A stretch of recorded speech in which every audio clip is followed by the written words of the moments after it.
Many of the questions we've received reveal a fear or concern that perhaps you don't know enough to relate to these men and women. Are you asking these sorts of questions? So I don't know very much about military people, and I would like to.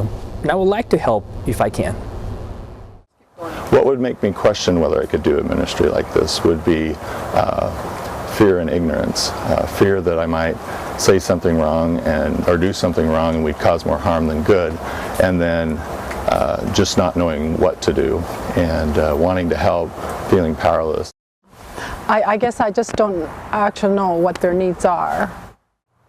Since I haven't been in the military, I'm not sure I can appreciate and understand the issues and the struggles that they go through, so what help could I be?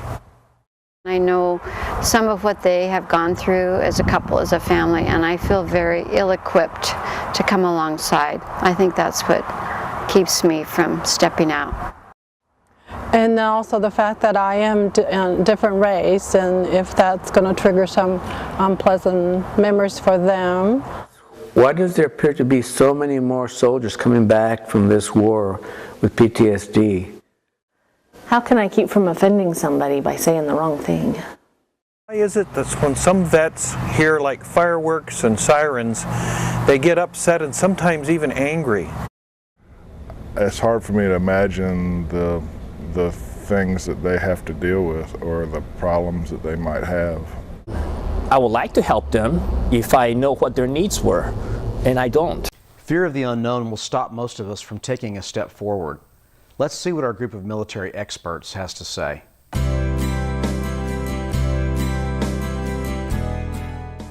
One of the things that comes up frequently that we hear is that people who are civilians don't think that they can relate to us as a military community. And so the question is, what can you tell them that you have in common with them? There's differences like there is with any culture. Military is as foreign a culture as any other. But we're still people, we're individuals. We have the same needs, love, care, compassion. When we endure hardships, we need somebody who's there to just understand and to show Christ's unconditional love. We have some additional stresses on us that they don't, but otherwise everything else would be exactly the same as what they are. And as being a military wife, I'm so proud to have the opportunity to serve my country in my own way. I didn't sign the dotted line, but I've endured everything that he has his whole career.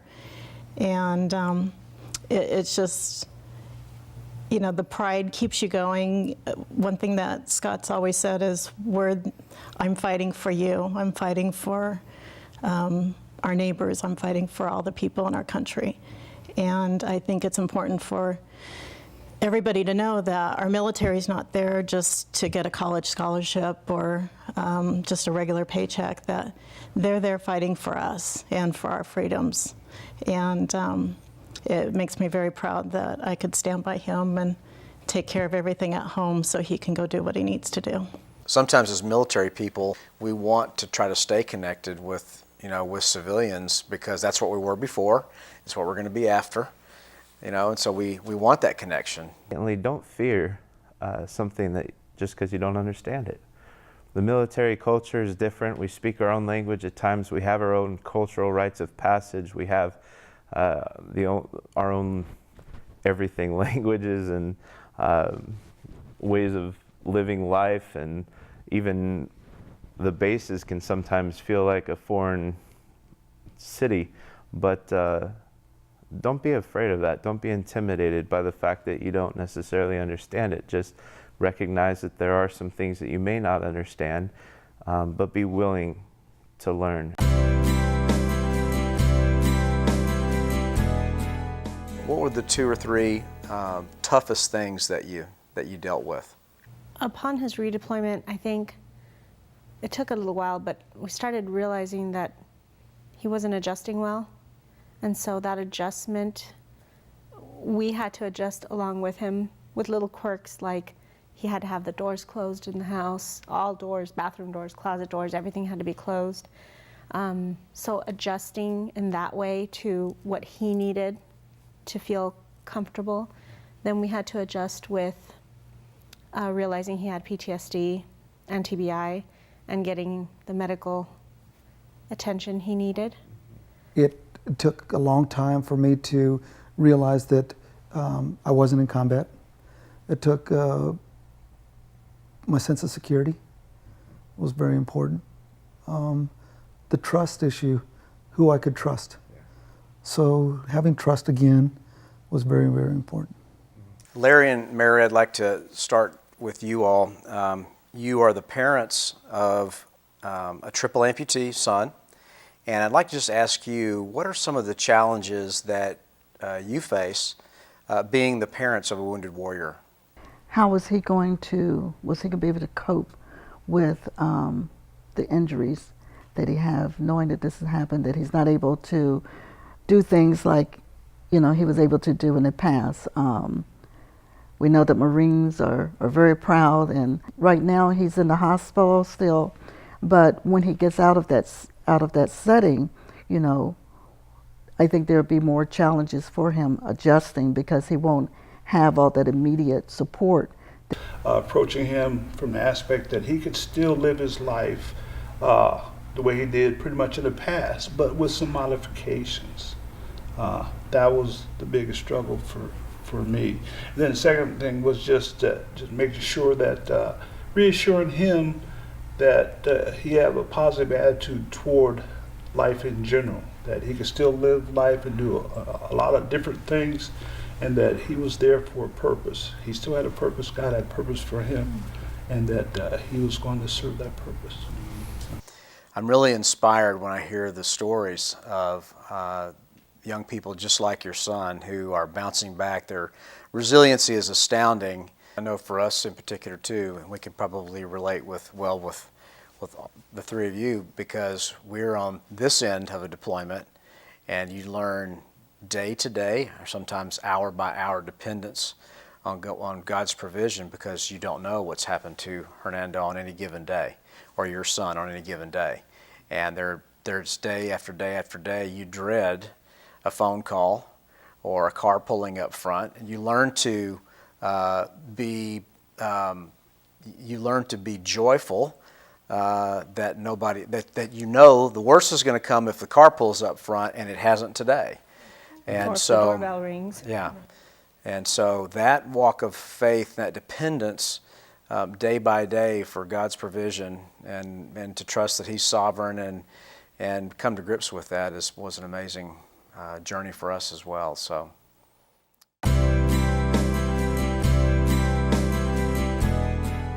Andy, you were a National Guardsman. Can you tell us just some of the differences between deployments from active duty that compared to National Guard deployments?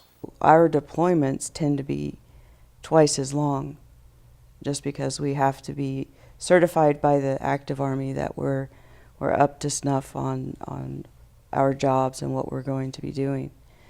So in my case, I was at work one day, I got the phone call that afternoon, and I wasn't back at work until it was over a year. Then that was my civilian job, that was my livelihood. Active duty, that is their job, that's what they do. So when they get the word that they're getting deployed, they're just getting things together to get ready to go, whereas we're trying to figure out what we're going to do with our house, and do we have to pack everything up and put it in storage.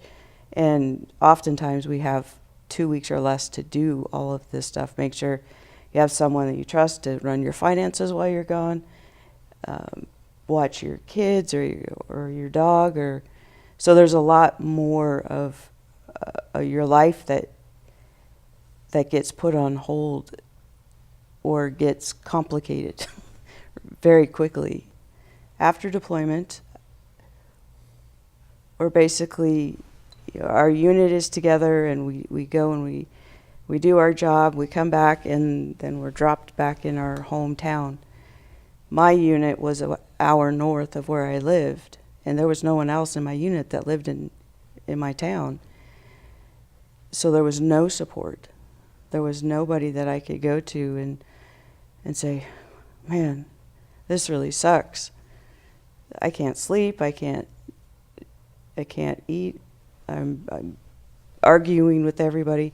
There isn't that cohesive unit family. You know, active duty, they're together, they're deployed, they're together, they come home, they're together. They have that instant automatic community to lean on. And National Guard is, okay, you do your pre-training, you get deployed, you're together, you get sent home, and it's like everyone goes back to their life. And some people come back to divorce papers. Some people come back to empty bank accounts because the person they put in charge of their finances took all their money. People come back to no jobs. Well, with that situation, he did not have a full-time job any longer. The company that he was working for basically told him when he came back he got to go to another state. I was fortunate. I worked at the hospital and I had my job waiting for me. But a lot of these kids, they work at a gas station or a mini mart or construction. They get deployed, they come back, and there's no job. I would say as a National Guardsman, coming back from a deployment is much more difficult. I felt very lost. When you have a full-time job and then you go active duty with the National Guard, sometimes the income fluctuates and it's different. We knew he was going to be gone for up to 23 months. And so that meant that I was a full-time working parent. I was a single mom and dad. And I felt most of my job was to make sure everything was taken care of at home so he could go focus on his job and make sure that when he was flying, he didn't have to worry about if the bills are getting paid and if the kids are taken care of and if the house is falling apart and all those little things that might wander into somebody's mind. So I felt that it was a big importance for me to take on all the responsibilities that we both shared in the past. It was also very difficult because we didn't have a base. So we had 450 troops go all over the state. So we had people that were within like an hour and a half, 2-hour drive. So we didn't have much support that we could go to. We couldn't go to a base. We couldn't get help with childcare. We didn't have a lot of support that they do active duty. I get the sense that people underestimate how difficult it is to be geographically dispersed like that. Do you? It's extremely difficult. Even the day after Scott crashed, my good friend, and she was the chaplain's wife, she drove an hour and a half just to come stay with me.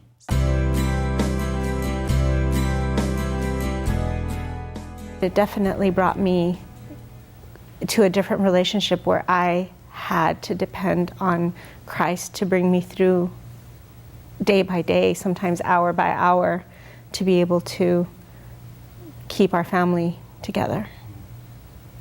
Trying to have total loyalty to your family, as a husband, but you have a bigger responsibility in this time, and in that time is to the soldiers, and that pulling away created a stretch that was really a challenge for me as a dad. And like every parent, saying goodbye was probably the number one thing that just existed as a real challenge. And that was very, very hard to know that as a mom, that your son has to see those things and do those things, and to and just to know that the Lord is going to work in that in his life and bring about good. What are some of the challenges that you face being the parents of a wounded warrior? I think the main thing is the physical adjustment to the mechanics of him maneuvering. common things of walking in a door, walking upstairs, opening a refrigerator, those sort of things. Those are challenges, immediate challenges right away. As a mom, it's just, adjusting to our son being different, trying to, not be over zealous, I guess, with caring for him, but still trying to be a mom. I know sometimes I myself want to get in and do things for him, and we have to realize that he's still, is capable of doing things for himself, and those things that he have challenges with, that we have to give him opportunity to work those out for himself. Yeah, that's great insight. Yes. Yeah. I was an Army brat. My parents were in the Army, both of them. Eventually just my father. He did 22 years in, so I grew up multiple places. It is a family deal, whether it's parents, siblings, spouses, whatever it is, the entire family gets affected by military service. And the second thing is that it is service. That's really what it's about. It's about serving.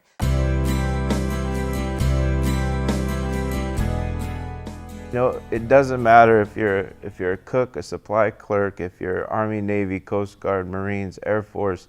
It doesn't matter who you are, what you do. If you've experienced a trauma, you're in a battle for the rest of your life. You have a war that is going to rage against you.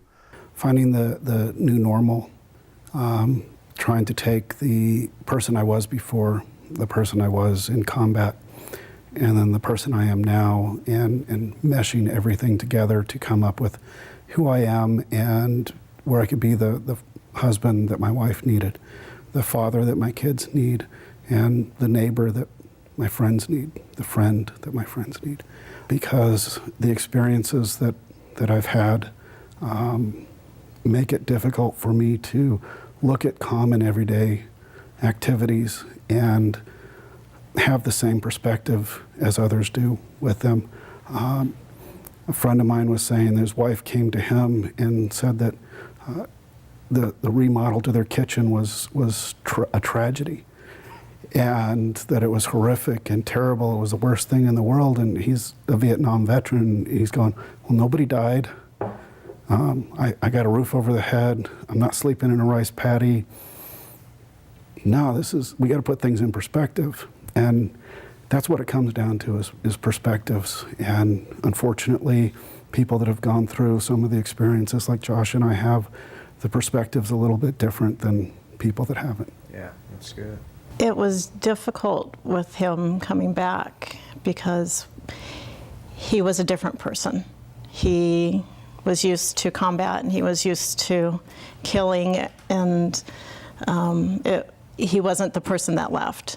And then he came back injured as well, which put another caveat onto the whole thing. So it wasn't the person I married, so it took me time to learn to adjust and understand and appreciate who he is now, and make sure that we were going to be able to continue on.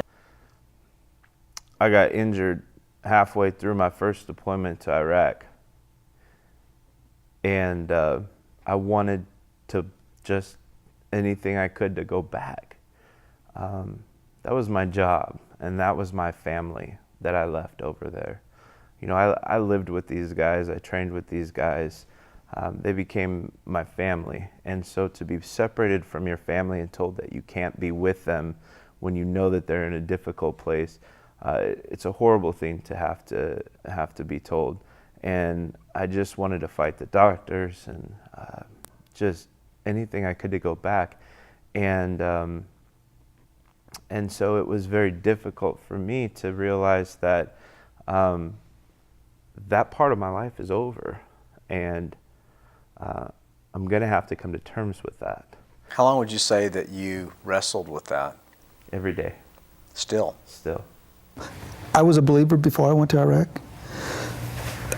But while in Iraq, I had a situation, I lost 3 soldiers. So my thing was, I promised the families that I was going to bring him back. So how could I be playing God? So my belief was challenged. I felt like I let them down, but it was still strong. The coming back, part of my healing process was mind, body, and soul. I had my body intact. My mind was getting there through rehabilitation, but my soul needed to be energized. And that, my belief in the Lord was that way of getting energized and getting me back online. It's the turning point, I think. It was the turning point to the healing was coming, and it was coming after a long journey. But once we got together with the mentors that adopted us and took us in and started feeding us spiritually, I think that was a huge turning point for the healing for both of us. It was.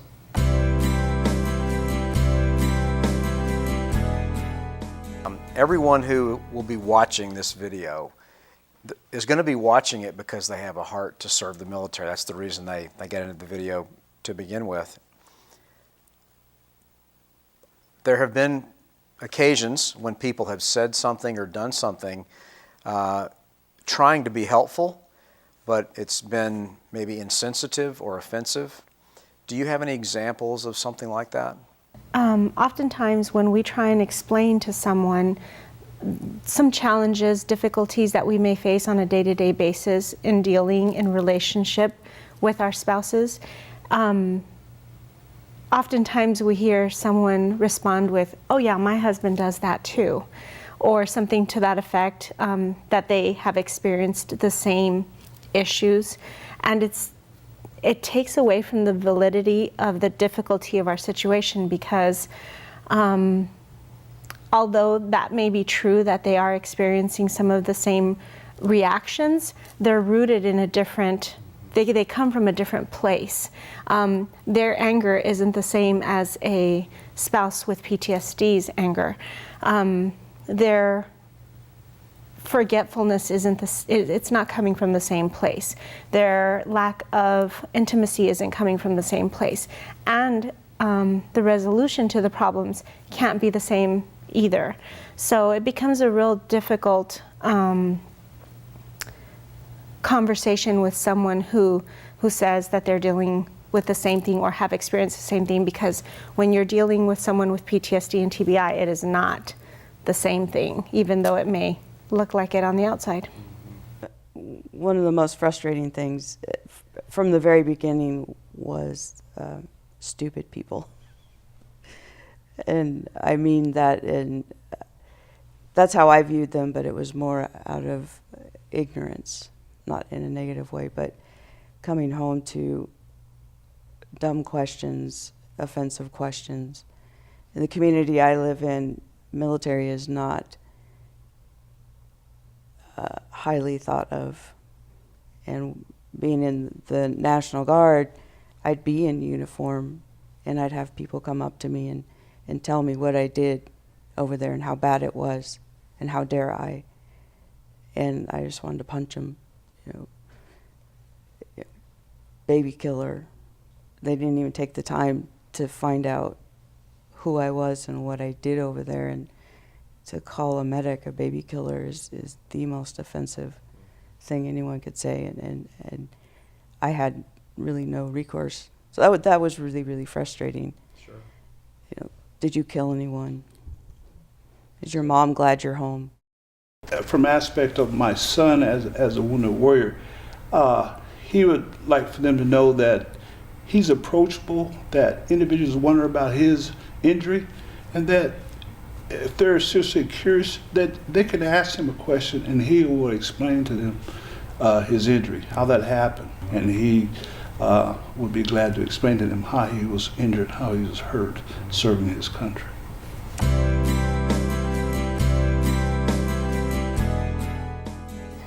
How do you think your faith journey has been influenced by your military experience? Josh, can you start with that one? I was able to look back at all these experiences and have this steadfast, strong, firm belief that there is a God and He cares about even dumb grunts. Whether you're a believer or not, when you come home, you are spiritually devastated. Your world has just been rocked to the core, and trying to find a way to climb out of that, and it's hard. That was very, very difficult. I have a better idea of what I believe and why I believe it, and believe it so strongly. We can live a pretty Christian life when there's no struggles and no hard things, and when we get to a place where we can't have any effect on a situation, and there's total and complete dependence upon the Lord, and trusting Him and growing in that journey of trust in Him, and that He will do good things for us, and so that was probably the most important thing, is to know that when He told me to start with a little mustard seed of faith, and that He would take it from there and grow and be able to really do anything with that, was one of the biggest personal strengthening of faith that occurred. Well, I think that my faith has been magnified. It's been strengthened, because in this situation initially, you have a choice. You can turn your face away from God, or you can turn and look God directly in the eye and extend your hand, and He'll extend His hand. And that's exactly what I did as an individual, and we did as a family. When you've experienced even the most ugly things that this world has to offer, and the darkest, most desperate hopelessness that comes from life without Him, it strengthens you later on when you are on the faith journey, because it helps you to better understand that there has to be a God that got through these crazy difficult parts that only God could have pulled me through. And God had to send that person at that right moment that I needed the most. I know that I have God equipping me for battle. I have the Word of God that gives me the strength and the arrows to fire back. I have my equipment and my tools, and I'm ready and prepared to take on this thing for the rest of my life. It was very difficult to give everything to God, to keep Him safe. I wanted to control that. I wanted to have some kind of reign or control over the situation, and I knew I couldn't. And once I stopped struggling with that, I had such a peace. As Karen indicated, we went to church, and I thought I had a really good relationship with God. Then I deployed and found out what a really good relationship with God could be like, because we've talked about trials and things that we've had to go through. Deployment was only part of it. It was coming back and having to deal with all of the post-deployment trials. And that really taught me to let go of the driver's seat, let Jesus sit in the driver's seat, sit in the back, don't be a backseat driver, and thank Him and praise Him for everything He's getting me through.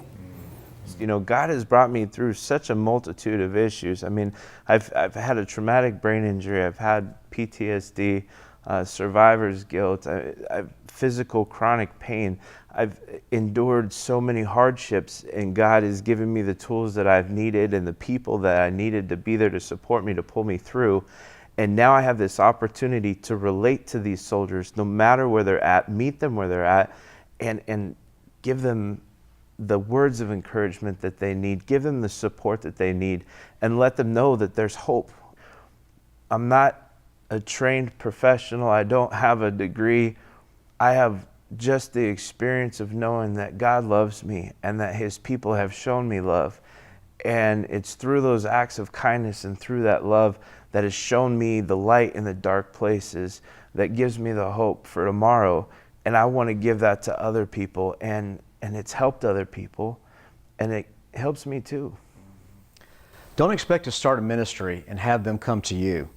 After hearing of many of their struggles in the last segment, can you see how difficult it might be for them to come to your church for an event that you hosted before even knowing you? A better idea might be to find out where they are and go to them to start relationships first. Volunteer at the VA hospital or local vet center. Find a reserve unit and ask to help. Meet a chaplain and volunteer to help him. Volunteer to help with local patriotic events and tributes. Basically, you have to do things to meet them, get to know them, and develop trust before you have earned the right to be a part of their lives. Some people are concerned that they don't understand military life. Military struggles are often very similar to the ones you face. They may be facing difficulties with their marriage, finances, health, children, all things that you may have faced and experienced. Although military life is unique, you have a lot of common ground. Start there and seek to learn about the rest. If you'll show them and their families genuine concern and that you really care, they'll respond. There are some things you should know. Be a learner. If you don't know, ask respectfully. If you ask, stick around to hear the answer. Educate yourself. Many resources are available on our website, and there are links to other great resources of information. Be adaptable. Military people and their families have little control over their schedules. You'll need to work around their schedule, not yours. Veterans, especially recently returned from combat veterans, will likely have habits, language, and preferences that conflict with your own. Give them a little space and adapt. This is a new culture to you. Don't let the externals stand in the way of the internal needs. Be a listener. Listen actively, compassionately, and without judgment. It's hard enough for a veteran to talk about what is going on inside. If you don't stick around to hear the answer, you won't get a second chance. Be prepared, because sometimes when you ask, you'll hear things that may be shocking to you. Be prepared so that you won't be shocked. Don't jump to conclusions or doubt what they're saying or give instant answers or quote Christian cliches. Generally, this is a quick way to turn them off. Just show up. Be genuine and care. Your efforts will be recognized and appreciated. But hang in there. A ministry like this can take time to get started. Be patient. Let's take 5. Pause the video and reflect on or discuss your own experiences or your own fears about interacting with a veteran, particularly one who has recently returned from combat.